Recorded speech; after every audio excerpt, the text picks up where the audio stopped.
Alors au début, un exercice à mon insu, puisque Eric étant photographe, il photographie tout le temps, et comme c'était au départ avec son téléphone, je ne l'ai pas du tout vu faire.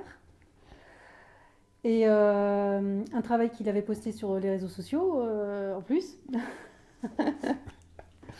Bon, bref, j'ai aimé les photos et j'ai aimé cette idée de prendre en photo le quotidien et ces petites choses voilà, d'un début de journée.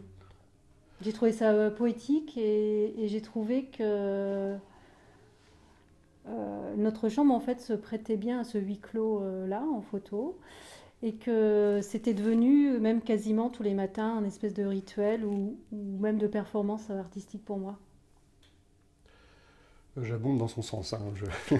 Je suis le coupable au départ d'avoir effectivement utilisé les réseaux sociaux pour voir en fait si les réseaux sociaux ont une contrainte. En fait, il y a des censeurs, donc en fait il fallait surtout pouvoir poster des images qui soient à la fois intéressantes, sensuelles, tout en restant en fait dans une certaine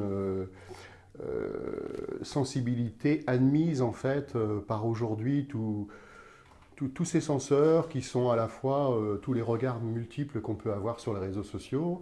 Et on sait qu'il y a des contraintes qui vont, qui sont que par rapport à un corps, par exemple, on ne peut pas montrer un sein, on ne peut pas montrer quelque chose de scabreux. Et en plus, je ne voulais pas, moi, ce regard-là, parce qu'en fait, c'est ma compagne, c'est quand même un travail à deux, et je ne voulais pas non plus montrer un côté, je voulais montrer une vision de la femme bah, sensible et un regard affectueux sur ma compagne.